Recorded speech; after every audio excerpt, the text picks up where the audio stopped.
Meine sehr geehrten Damen und Herren, liebe Freundinnen und Freunde von der slowenischen Volksgruppe in Österreich und liebe Freundinnen und Freunde, die Sie aus der Geschichte und aus den tragischen Phasen der Geschichte bereit sind, etwas zu lernen und in die Zukunft zu schauen.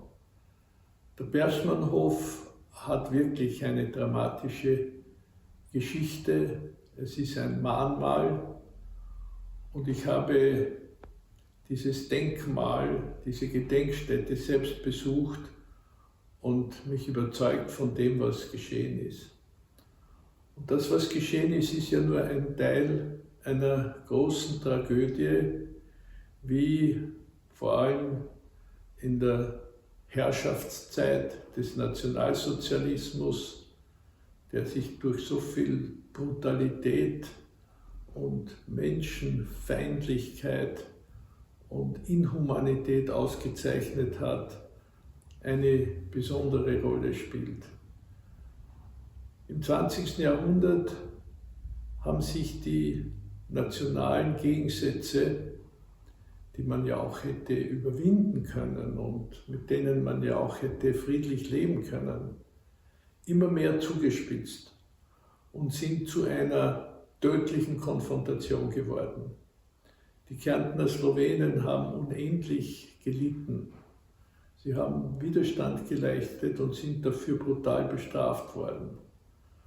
Viele dieser Verbrechen haben sich so abgespielt, dass es keine Zeugen dafür gibt und keine Erinnerung.